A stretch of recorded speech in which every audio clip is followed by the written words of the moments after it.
Day. Now, the mother of Nottingham attack victim Barnaby Webber has asked police to show the respect that was not given to her son in WhatsApps. So we're talking now to Chris Phillips, former head of the National Counter-Terrorism Security Office. Chris, morning to you. This is... Oh, I think we've lost him. Oh, we've lost him.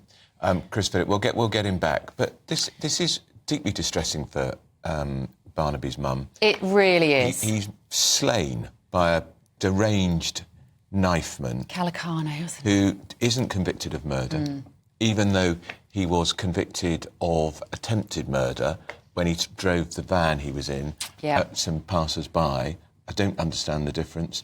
And then she has to read these WhatsApp messages. She wanted to communicate directly with the police officers and was told she couldn't by the Chief Constable. That's right.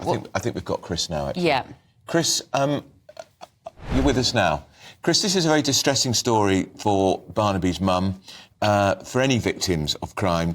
But to read this, I mean, these police officers are just talking among... It's what the sort of conversation I think you'd have probably heard in a police canteen 20 years ago, but now, because of social media, it's put in print, and that's what makes it look so crude and insensitive. Yeah, absolutely, Andrew. And you know, whoever leaked this message should be absolutely ashamed of themselves, because, yes, it was probably very young officers who were traumatised themselves, I would imagine I would have been if I'd gone to the scene, talking amongst themselves. And there's some lessons here about social media, that anything you put on can be, and probably will be in this day and age, broadcast. And it's unfortunate language, but, you know, it's the sort of language you would hear between military guys, between anyone in the blue light services talking to each other, having dealt with the most horrific incident. And is there, Chris, just playing devil's advocate for a minute, is there something necessary about that, in that, in terms of the trauma that police officers have to deal with, the distress, the worst of humanity that they see, that there is a sort of language which is often quite casual or sometimes crude maybe, and that's part of the coping mechanism amongst friends?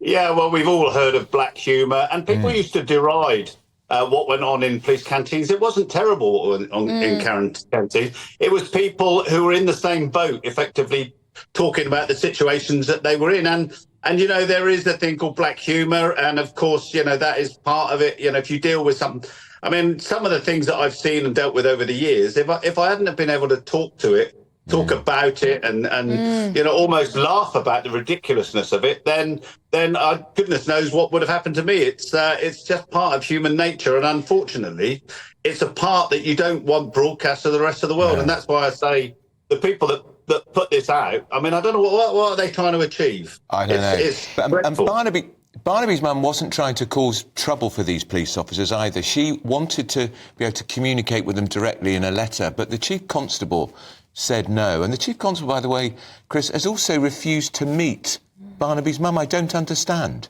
Why wouldn't you meet a woman who's been through this terrible experience? This poor lady, and I mean the families, that was the most horrific thing. You know, you just can't imagine how bad that was for the family, for everyone involved, actually, the police officers, the ambulance people that turned up. Goodness knows they need as much support as they can be given. And I think sometimes, you know, we are a bit, the police, I'm saying we, I'm not in the police anymore, they are a bit defensive, but at the end of the day, you know, it does pay to be open and to talk to people and understand them. And they've got, of course, family liaison officers and things that do that. But with a case like this and this unfortunate incident that's playing out today, I just think they deserve everything they get from the police force, including as much support as possible. Yeah.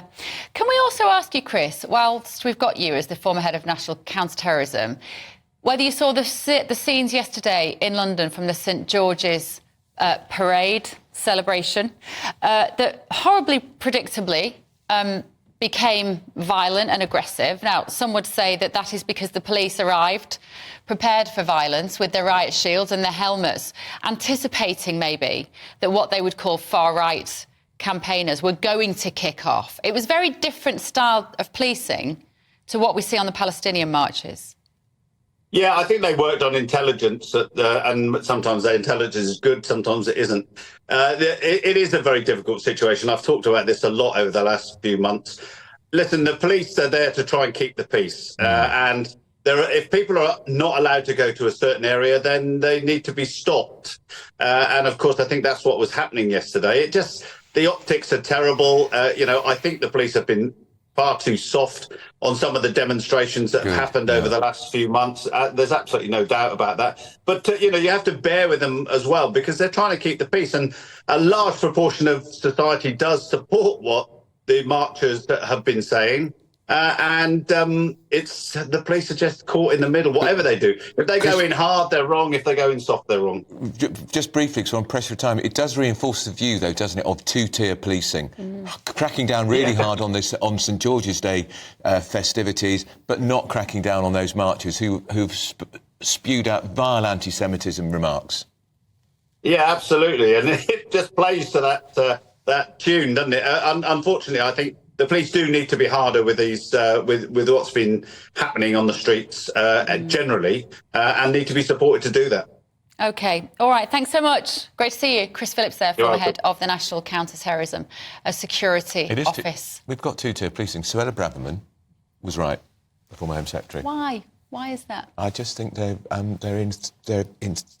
too fearful. They would never have done that to a woman in a hijab, told her to go away from a march, would they? Whereas a man who's overtly Jewish, outrageous.